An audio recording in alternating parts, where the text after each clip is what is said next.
爱姐天不怕地不怕，就怕虫洞庞奶爸，因为庞奶爸身材高大，力气也很大，还略微有些直男。因为他撸猫的时候是真撸，所以爱姐从小就有些怕他。这天，贝利爱本来正在咬李奶妈的手，然后被庞奶爸的大手制止了。那时庞奶爸的手和爱姐的脑袋差不多大，他把爱姐的脑袋摇得像拨浪鼓一样。爱姐虽然在拼命反抗，但力量悬殊太大，她根本摆脱不了庞奶爸的控制。他把爱姐按在地上，问爱姐服了没，还很嚣张地说：“你现在还小，你还打不过我，晓得不？”但爱姐虽怕却不怂，明知道干不过也要硬干。爱姐这仗不仅落了下风，还被庞奶爸说是讨嫌鬼。你讨不讨嫌？你讨不讨嫌？你讨不讨嫌？你是不是个讨嫌鬼？有一次，庞奶爸用衣服在逗鱼可玩，爱姐看哥哥玩得很开心，但也只是站得远远的观看。后来庞奶爸还是向着爱姐走来了，把爱姐直接吓得埋下了脑袋。随后想爬上大树躲避，结果因为太紧张就滑落了下来。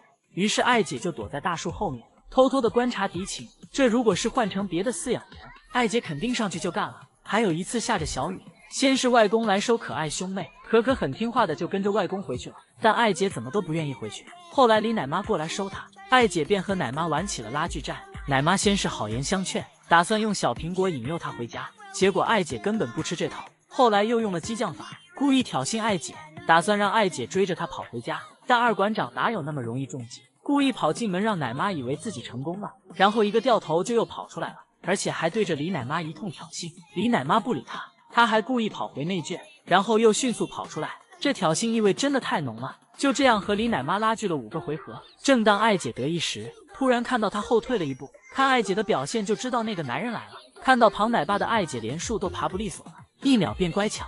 被庞奶爸抱起时，身体僵硬到腿蹬得绷直。看到这一幕真的笑惨了。要知道爱姐被外公抱的时候那叫一个松弛，小脚都在空中打晃。李奶妈抱她的时候，爱姐还不忘耍酷，摆一个豆沙造型，而庞奶爸抱她的时候都紧张到小腿绷成90度了。当然害怕庞奶爸的不只有爱姐。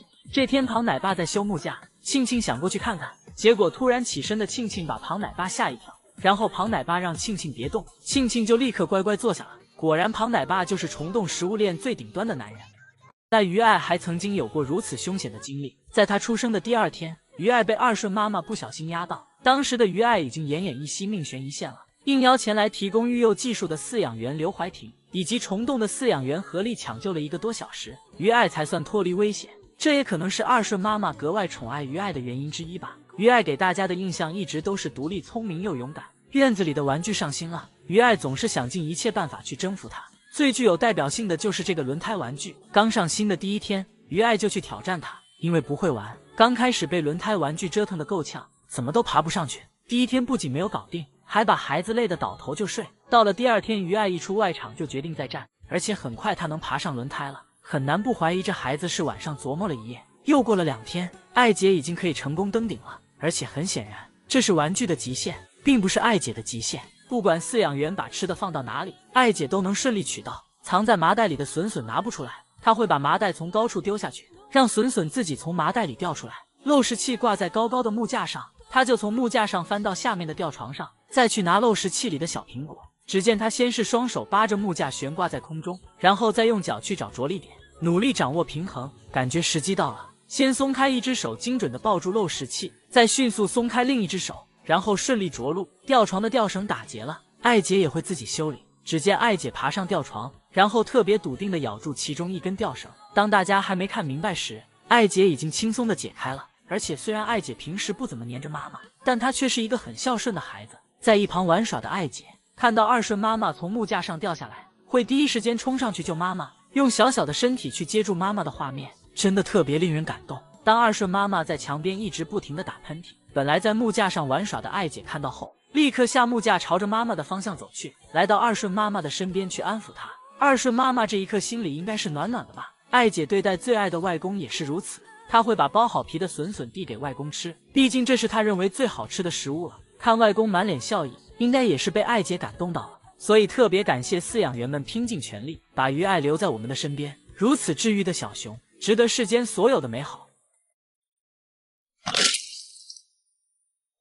盘点蕊蕊带娃的经典名场面。奶爸奶妈给2个小崽崽准备了一个毛毛虫玩具，2小只坐在上面吃笋笋的模样，真的是岁月静好。然而镜头一转，蕊蕊把玩具倒扣在地上，把自家闺女挤到了一边，自己笑呵呵的趴在毛毛虫上，感觉一边的蕊蕊仔都要无语死了，内心 OS 天呐，就没见过这么幼稚的妈！既然你这么爱玩，那换你来当小孩算了。然后就默默的走开了。这天蕊蕊本来在吸干儿子，结果一个不小心就把支撑咸咸仔的树枝压断了。起初蕊蕊还不以为然，结果拿起来一看，眼睛都瞪大了，迅速丢掉手里的树枝去捞儿子，把咸咸仔安置在一个更粗的树枝上才安心。还有一次蕊蕊仔爬到了树上，母爱爆棚的蕊蕊很不放心，于是就紧跟其后，想要阻止闺女，但蕊蕊根本不听妈妈劝阻，继续往上爬。于是蕊蕊便伸手把她从树上薅了下来。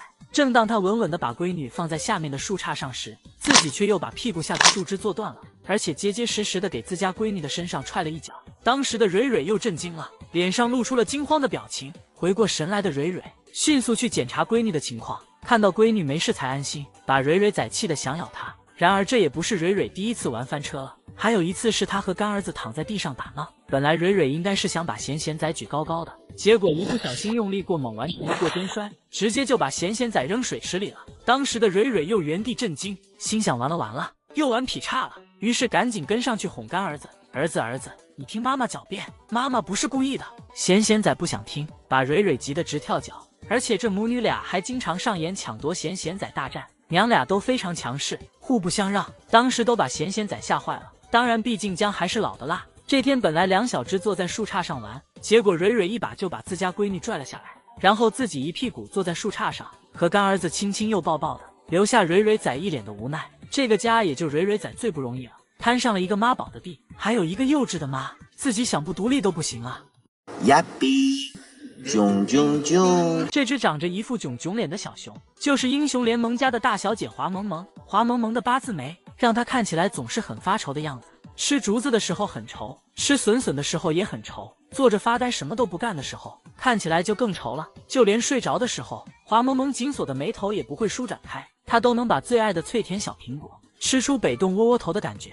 咱也不知道这孩子到底有多大的心事，能把自己给愁成这样。即便是奶妈给他的耳朵上别了2朵小花花，也没看到他有一丝的开心。如果非要让华萌萌笑一个，那他就敢笑得比哭还难看。这笑脸真的勉强的不能再勉强了，因为他总是囧囧的表情。奶爸奶妈也喜欢逗他玩。这天华萌萌正在一手拿一个吃着美味的笋笋，被奶妈摸了一下朵朵后有些不乐意了。正在他愁眉苦脸酝酿情绪的时候，他的笋笋又被奶妈夺走了。这一下直接把华萌萌都整 emo 了，真的害怕他会委屈的哭出来。奶妈见状赶紧把笋笋还给他，结果华萌萌接过来闻了一下就丢在地上走开了，躲得远远的背对着奶妈吃，一边吃还一边委屈。这下孩子看起来更不高兴了，后面奶妈哄了很久才哄好。其实华萌萌小时候就开始皱眉了，面对最爱喝的盆盆奶，也是一副愁眉苦脸的样子。因为脸上长了个癣，正好在眼睛的上方，所以在视觉上看起来像八字眉。曾经照顾小萌萌的奶爸还尝试过要给她抹平，像极了老父亲对自己闺女说：“小姑娘家家的别总皱眉头啊，看起来都不漂亮了。”那时候奶爸把能用的方法都用了，又是洗又是梳又是按摩的，即便当时看着好像是不囧了，但是睡一觉起来又打回原形了。现在的饲养员也是不信邪，总是给华萌萌按摩，尝试把孩子的眉头抚平，但是最后都是以失败告终。现在的华萌萌变得文静多了，也就闲着没事弹个琵琶什么的。之前和妹妹金嘟嘟在一起的时候，经常的挖煤炸矿，他俩整天把自己整得黢黑，像2只黑熊一样，把谭爷爷气得欲言又止，洗不完根本洗不完。